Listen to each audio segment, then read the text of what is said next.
I've said it before and I'll say it again, this particular type and this brand of TV will always be worth repairing.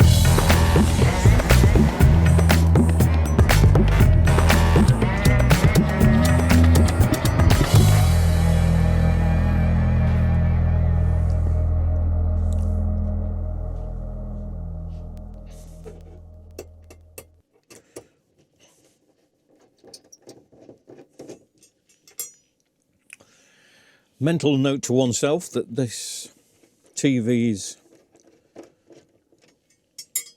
bars only got one screw in each. I don't know why, but they have. The people hang them up on brackets, on the wall brackets, with just one screw in. We've got an LG of some note.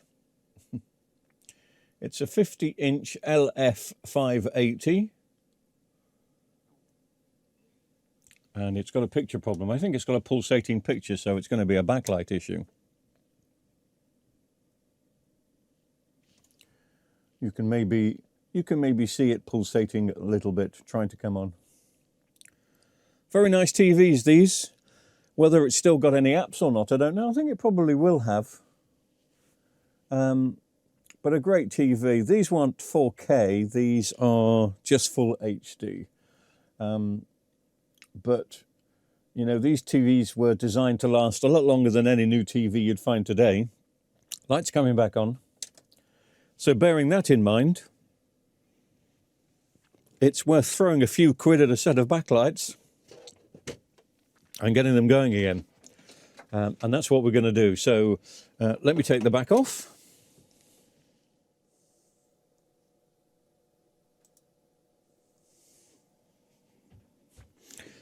Incidentally, credit where credit's due.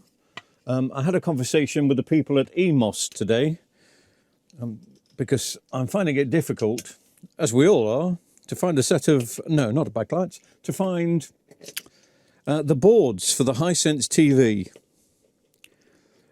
So they very kindly took my phone call yesterday, promised to call me back today, and they did. And the gentleman there was very knowledgeable. He completely understands the frustration of getting boards for Hisense. He did admit what I felt, and I think what we all felt, is that they're just overly complicated. They're using so many different panels in the same models that it becomes a little bit of a challenge getting the correct board. And their process of numbering is, you know, it's not straightforward. But lo and behold, he's found the board. Well, he thinks he's found the board for me. He thinks he's found the board that'll stop that TV, stop Lionel from sticking on you. So that's probably turning up tomorrow. Also, EMOS have found the T-con I need for that 58-inch Toshiba that's got the gamma problem. So all being well, they may arrive tomorrow. I won't get the chance to get those done tomorrow. I was about to say I'm quite a way behind schedule, but I'm not. I'm pushing myself a bit, and it's turned out to be a year that even though I'm pushing myself to do a bit more, I'm just taking these screws out here. There's just loads more work to do. So heaven knows what would have happened if I hadn't have pushed myself.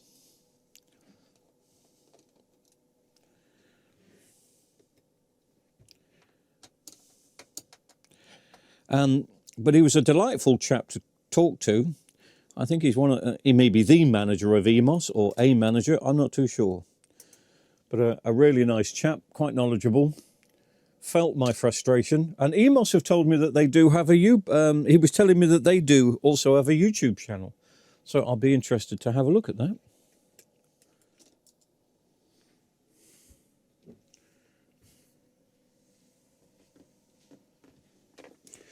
Now, for those that know, they know.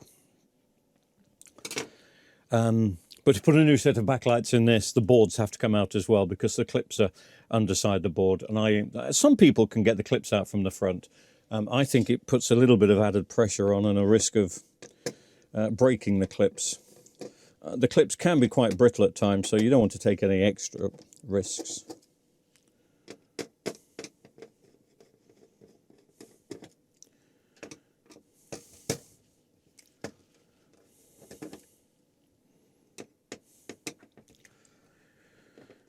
It wasn't that long ago I powered the board up, so there may be a little bit of DC left in the main filter cap. I'm going nowhere near that. In fact, good practice at this time would be to stick your gloves on ready, because you're going to be handling the screen in a second anyway. Good practice.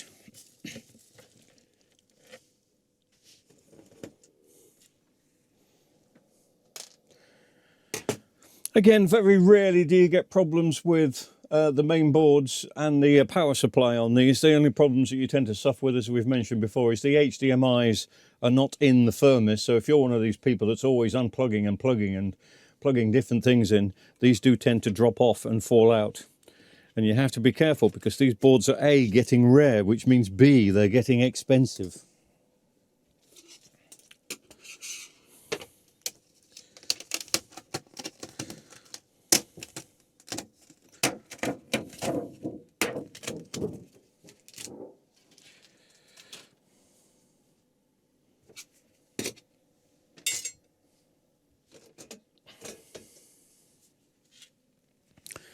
Screws holding the original frame in, which you have to take out, obviously. I should have unfolded this from the screen first.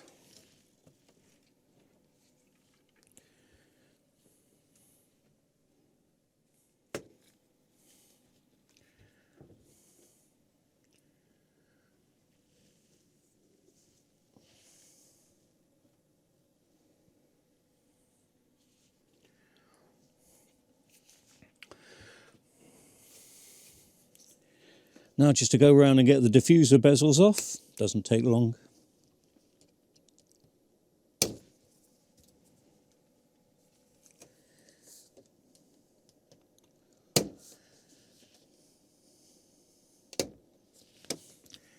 If I've got time tonight, what time is it now? 8:15. Yeah, I should have time by the time I've done this. I've got another backlight job to do for a neighbour. Well, it's a neighbour that's helps me out from time to time, because if I need any large TVs collecting, and when I say large, I mean over 60, so 65 inches, and I've got 2 or 3 that need moving. He's got a big vein, and so he helps me with those. And he's just after a 40-inch basic TV, of which I have. So I've got a nice Samsung. He doesn't want a smart one. Oh, incidentally, I saw the first ever brand new non-smart TV advertised today. I thought every TV was smart. But Cello, do you remember Cello? I saw it advertised somewhere. I think it was social media. I think it was Facebook. A 43-inch for £149, non-smart. I don't know if it was 4K. You would think it would have to be. Surely there are no HD panels left. But anyway, for those people that don't want a smart TV, and I still say you're much better off having a non-smart TV with a smart stick of your choice.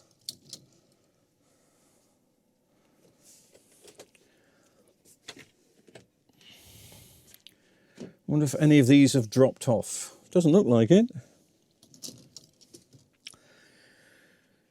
Doesn't look like it. Oh yes, one has. It's down here. Yeah, one from up there. But they do. All of them, as you can see, will be pretty darn loose. In fact, I'm going to take them all off now, because they'll only come pinging off when I try and take out the backlight strips. So let's say goodbye to them already. But yes, so I'm going to give him a 40-inch TV, a Samsung one that I've got, which is non-smart. It doesn't want a smart TV, and I'm going to put a new set of backlights in. Maybe it's something that, if I have time, it has been a really busy day today, but I'd like to try and squeeze that in if I can. Is that all of them off, apart from these two?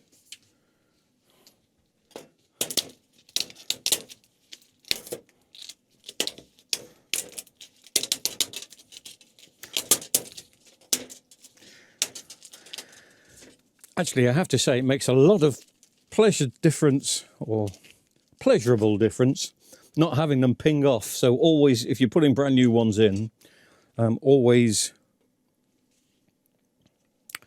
take off the old lenses.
There we go, all nice and neat and brand new and sparkling and all that stuff. Will they work? Well, we won't know until we put the power boards back on. Incidentally, as I said, this model number is a 50LF, so LG 50LF 580.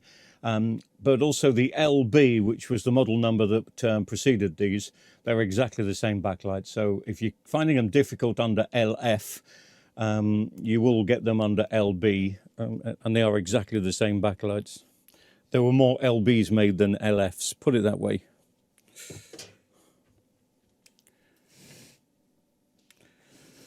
I haven't put the screws in for the T-con. I think I should do that before I turn it over.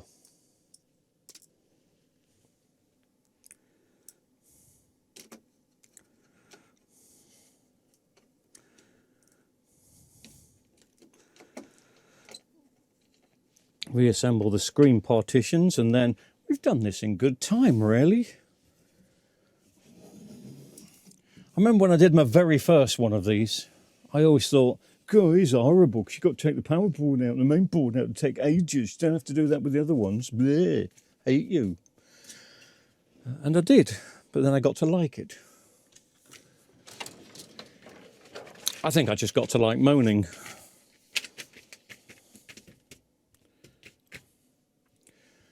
I've got to put all these clips back in now. What's the point taking them out if you've got to put them back in?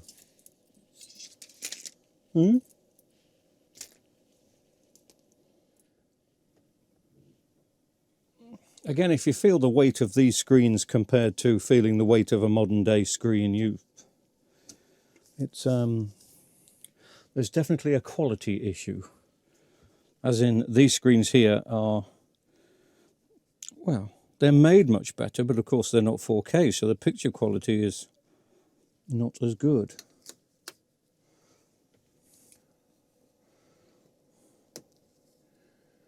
That did not drop in as well as I wanted it to. Or maybe it did. Okay. Yep, it did. Yeah, that's lovely. Not much room for manoeuvre on these screens in these. Sometimes you have to just wiggle the casing a little bit just to make sure you get it in. Don't try and force it in.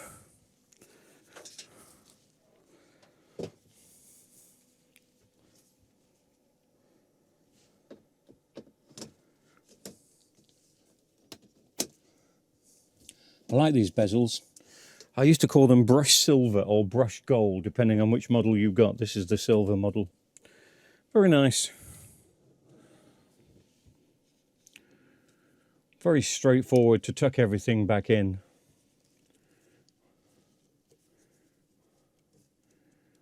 And very easy to get the LVDS cable in too. unlike that darn Vestel you saw me struggling with a couple of days ago, because the T-Con had got different sockets. So does that mean I'm to blame for that? Yes, it does, actually. I should have realised I was putting the wrong model T-Con in. What was I putting in? I was putting in version 2. No, I think I was putting in version 4, and it should have been version 1. What's 3 versions? What does that matter? Right.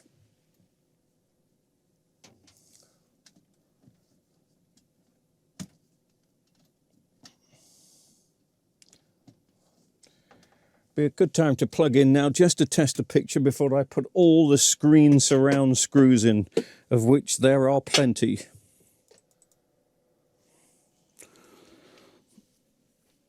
All we want to see is an LG logo, no lines, no cracks.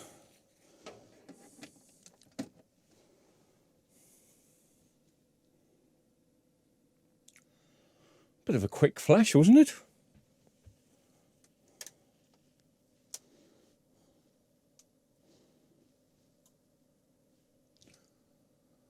You will be seeing a bit of flicker, of course, but that's lovely, that's nice.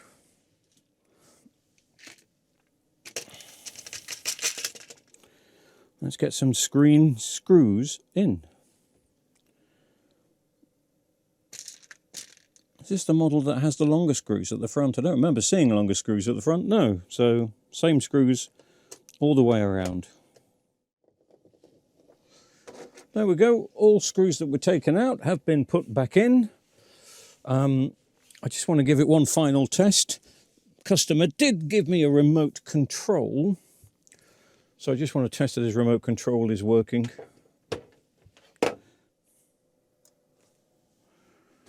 Let's switch on again. I'm not convinced that this is the original remote control for this TV set, but I could be wrong. I didn't see the LG logo, but I wasn't looking. But it's come on anyway. Let me just see if it goes off.